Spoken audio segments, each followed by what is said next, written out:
Good morning everyone, my name is Charles Andre O. Navarro. I'm from Group 7 and I will report about Alamat ng Pinya. The Legend of Pineapple is a folk tale that shows the kindness of a mother to her child and the value of perseverance in the care of plants.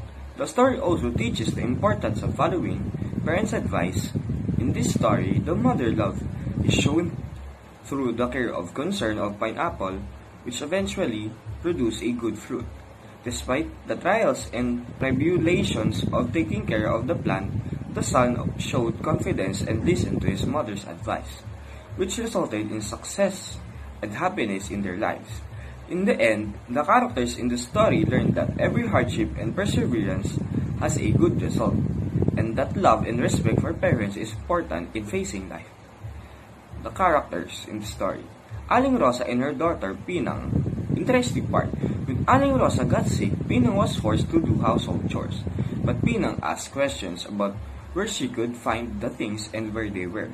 But to Aling Rosa's annoyance, she told Pinang to look outside the ladle and will have many eyes when he sees all things. The most interesting part of Alamat ng Pinya is when Pinang's mother is frustration curses her daughter to have many eyes so she can find the things she often claims not to see. A dramatic moment in the turning point where the magical and moral element of the story converge, leading to Pina's transformation into a pineapple. Pina is the most interesting character because her journey from a lazy child to a symbol of vigilance highlights the consequence of actions. And story moral lesson, her transformation undercomes the importance of responsibility and respect for other efforts, making her compelling and a relatable figure. Point of view. They use the third-person point of view in Alamat ng Pinya in third-person narration.